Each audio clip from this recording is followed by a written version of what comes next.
Welcome to Polar Opposites. My name is Justin Conder, and I gotta say, I'm a huge map lover.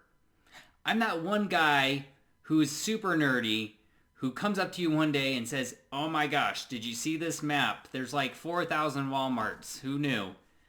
And when everybody around me is pretending to be interested, and I can tell that they're really not super interested in what I'm saying, I will continue to show them more great maps. Like, look at this one. This shows which last name is most popular by state. Or look at this map. This shows where all the dog lovers or all the cat lovers are. Things that nobody typically cares about. I love maps and everything that they show. If you're a map fanatic like me, go ahead and comment below. I'd like to know who you are so that way we can support each other. Maybe we can get a group together. Support group. I like that idea. Let's definitely do that. Now, all that being said about maps, there is one map that I absolutely cannot stand. I hate it. And that is the map of our congressional districts. They are all terrible. I hate all these congressional maps that we make. And that is because of one simple thing: gerrymandering. We are about to get into what gerrymandering is, but before we get into all of that, I would like to say last time we made an episode about ranked choice voting. We talked about what ranked choice voting is and why I am 100% certain that this election system is going to overtake and triumph over the winner-takes-all system that we currently have in our country. We talked about a lot of good things in that episode, and if you haven't already viewed that episode, once you're done viewing this one, go back and give that one a listen. There's a lot of good content to be viewed on that one. Few things are certain in life. And one of those is that if there is something you love and that you care about, the government can find a way to ruin it for you. That's what's happened to me. I love maps. I love everything about them. But the government has absolutely ruined maps for me. And here's why. Because of gerrymandering. Let me explain to you what gerrymandering is. Every 10 years, the government gets together and we conduct what is called a census. Census is basically a fancy word for the government is going to go door to door, house to house, and do a big old head count of everybody who's living in the United States. They want to find out how many people are living in the country and where they are living. It's really important that they find out where people are living, because this is going to affect how many congressional seats are awarded to each state. So states that have grown a lot in population in the last 10 years, they are going to get more congressional seats, or they have that possibility to get more congressional seats. Any states that have lost population or have stagnated in their growth, they may end up losing congressional seats. Those seats will be awarded to states with the bigger populations. After we find out how many people are living and where they're living, what we do is we divvy out all of the seats that each state will get in the House of Representatives. It is then the state's responsibility to draw or redraw boundaries for those congressional seats. And this is where things start to get out of hand. A frequently asked question is, who's drawing these boundaries? And this is a very important question, because the people who are drawing the boundaries have a special interest in how they do it. Many of you may or may not realize this, but the boundaries that are being drawn for district maps are usually drawn by people who are in the state legislature. A state legislature is a miniature version of the House of Representatives. So if you have like congressmen and congresswomen up at the highest level on a national level, a state legislature, or even sometimes a state senate for most states, is going to act a lot like Congress will. So these people are responsible for drawing up congressional maps. Not just congressional maps, but also maps for their districts and for local elections. You may have realized that there's a conflict of interest here. If they get to redraw their own district maps, are they able to use that to their advantage? Yes, they absolutely can use that to their advantage. And almost every 10 years, when we are conducting the census, after everything is said and done, the people who are redrawing these maps are abusing their power, and they are using it to their advantage to regain election in their districts. Let's say that you are a legislator. You're one of those people that goes up to your state capitol and you've been put in charge of redrawing the boundaries in your state. You don't want to draw a map that is going to put you out of a job, obviously. So what are you going to do when you draw this map up? You're going to make sure that your district, the one that you get elected from, has all of your supporters in it.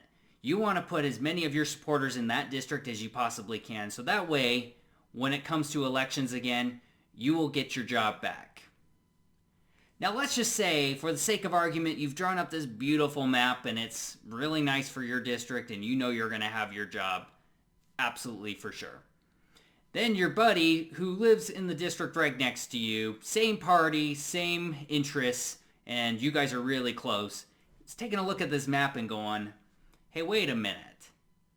This map needs to also help me get reelected. Why don't we make sure that there's enough supporters in your district and my district so that we can both keep our jobs? Now you as a legislator are hearing all of this and you're thinking, well, yeah, of course, I definitely want my good buddy from the district right next to me to get reelected. We have very similar interests. We know what we want to do for our community and we want to make sure that we can get reelected so that we can support our party. So you go ahead, you redraw the boundaries, you make some lines to make sure that you and your legislator friend are able to get back into your job. Now, it doesn't stop there. Let's say that more people from your political party are coming to you and they're saying, okay, look, we know that you want to get reelected. We know your buddy wants to get reelected. We all want to get reelected. As a matter of fact, everybody in our party has a vested interest in you creating as many of these districts as you possibly can to get as many of us elected as you can. We need you to draw maps that are going to get as many people from our party to win as possible, because we want to pass legislation and do things in our government that are going to benefit us. And as for the other party, oh, well, they're really smart. They will probably land on their feet somewhere else. And let's say, just for the sake of argument, that you were also put in charge of drawing up the congressional districts, you know, the districts that we're talking about, the ones that are supposed to elect people to sit in the House of Representatives, the Chamber of Congress that represents the people and our best interests. So you're in charge of making the maps for these congressional districts, and you have a lot of friends in the legislature who have political ambitions. Maybe you have political ambitions. So therefore, you're going to draw these maps to benefit your party, to get people from your party elected. That way you might have a good political future in Congress one day. I hope you can see what a big problem this can become. A lot of times, when people are put in charge of drawing these congressional maps, they can do it in such a way that keeps the other party, and all other parties for that matter, out of power completely. That is what gerrymandering is. Gerrymandering is drawing congressional maps and other maps that are political in favor of one party over another. Whenever maps are drawn to favor one outcome, that is gerrymandering. To understand gerrymandering and what it really does, we need to understand a couple of key concepts here. We need to understand what cracking is and what packing is. So first of all, let's talk about cracking. If you have a community of like-minded people who are going to vote for the same party, what the principle of cracking is you're going to draw your congressional line right down the middle of that community and you're going to split them apart. What that will do is it will make it so that they're not all voting in the same district. If it's a large district, maybe you break them up in several different ways. And that way, they don't really get a say in who's going to get elected. You put those fragments of that community in other communities or in other districts that favor the other party, and suddenly you've left an entire community voiceless. The other concept to understand is packing. Now, packing is almost the opposite idea of cracking, but it's still gerrymandering. What packing is if you think that you are not able to really divide up a community and make it so that they go voiceless, well, then maybe you're going to allow them to have a congressional district. Maybe instead of allowing them to have a fair say in several different elections, though, you want to pack as many people into one district as you can. If that opposing party can get packed into one district, they're only going to get one representative out of that. They're not going to get to compete for many different seats. They will only compete for one. Yes, they're going to crush it in that district. They're absolutely going to win. But you're limiting their chances of winning in other districts. Now, does applying the concepts of cracking and packing, does that really make that big of a difference? Yes, it makes a huge difference. There are several states in our country who will send back to Washington members of a certain party disproportionately to the way that people are voting. Let's take Wisconsin, for instance. In the state of Wisconsin, 47% of their population voted Republican. Republicans controlled 60% of Wisconsin's House seats, disproportional to the number of people that actually voted Republican. This happens with both parties. Democrats do this in California. Republicans do this in the southern states. It just depends on what state you're in. That is what's going to determine which party is gerrymandering your specific state. Here's a good question to ask yourself. Does the state legislature or the people who are elected to Congress in a certain state, do they represent the views and the morals of the people living in that state? If the answer is not really or no, then you're probably dealing with a good amount of gerrymandering. Gerrymandering also creates what I like to call voting prisons. You know, people are stuck in a certain geographical location, and so they have to vote a certain way. It's not like everybody's gonna up and move somewhere else just because, they're fed up with what district they live in and they want to fix the system. That's not gonna happen. Every 10 years there's not a mass migration into different districts. It's not reasonable for people to move. Therefore, they are stuck in the district that they are in, voting in an election that may or may not represent them thoroughly. So all of this begs the question, well, why are we letting these people who have a special interest draw the maps? It is such a conflict of interest that even some states have passed independent, nonpartisan commissions to draw these maps up. In other words, a group of people that doesn't lean Republican or Democrat, they're going to be the ones who draw the maps. And these nonpartisan commissions may end up drawing all these maps. And then if you live in a state like me, the House of Representatives in your state may look at them and say, oh, this is garbage, throw it out and draw their own maps anyways. Don't ask me how that works or how that's constitutional, but for some reason, apparently in the state of Utah, it is. These state legislators want to draw the maps. They want to keep that power because they have control over their destinies. And when people have power, it's really, really difficult to get them to let go. So how do we exactly go about fixing this issue? I've got the answer for you. What if I told you that we could fix gerrymandering completely? We can completely eliminate it. As a matter of fact, we could fix gerrymandering and not have to even go through the method of having a nonpartisan commission draw up congressional maps. No, we could fix this and it would be a done deal. Overnight, everything would be solved. That's right, I'm going to bring it back up. Proportional representation. Why is that going to fix gerrymandering? Because when we have a system of proportional representation, we're not voting on the person that we want in a specific district. We're voting on which political party reflects our values and our beliefs the most. We get to have a nationwide election where certain parties will vie for support in Congress. Depending proportionally on how many people vote for that specific party is going to determine how many seats that party gets to hold. Say goodbye to all these voting prisons. No more cracking, no more packing, no more state legislators drawing up maps, trying to figure out how they're going to keep their jobs, and also how they're going to manage to sleep at night doing what they're doing.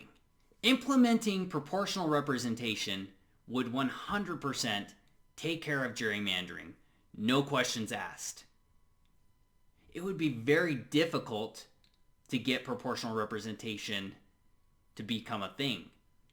Right now, many people in the United States are not even educated enough to know what proportional representation is. That's by design. The people who know that proportional representation is a good system to move towards don't want us to know about what it is. That's because it's the same people who are drawing up these maps and keeping themselves into power. That's why we need to let everybody know what this is. Proportional representation, based off of how many votes a political party gets, determines how much representation that political party gets. If you have a lot of people who support a party, they will have a lot of representation in Congress. If you decide to start your own party because you're fed up with whatever your current political party is doing, you can do that and you may win representation. It would diversify the political landscape. It would give us many more options to choose from. And it's something that we need to be more educated on. The road to implementing proportional representation is going to be bumpy. There may be hiccups, there may be setbacks, there may be pushback. But it is so important that we do this. So important that we educate our family and friends on these issues so that they know what proportional representation is and so that they can make educated decisions on whether they support it or not. The vast majority of people are going to support this movement. We're going to need a large majority of people to support this movement, though, because it's going to require us making constitutional amendments. We're going to get into the details of what is going to be required and what things we need to change about our Constitution later on in a different episode, so that way we can know how to move forward as a community and as a group. In the meantime, I would challenge each and every one of you, contact your local state legislator or your state senator, contact your congressman, let them know that you support election reform and that you want to see proportional representation in our country. I want to love all maps again. I don't want to see any more gerrymandered congressional maps. I don't want to see any more district prisons that are making people vote in certain elections that they may not have a voice in. We don't need any more political games. We need representatives who are going to adequately represent the people. You are important enough to be recognized. You are important enough to have a say in the government. It's time to speak up, to make some real change in our country. Change that will really get rid of gerrymandering. Changes that will lead to us having proportional representation. Thank you for joining me here on Polar Opposites. It's been a privilege to have you on here today. The best way to support this channel is by sharing with family and friends, and by also liking, subscribing, and following for more content. I hope you have a wonderful rest of your day, and like always, when you learn better, do better. We'll see you next time.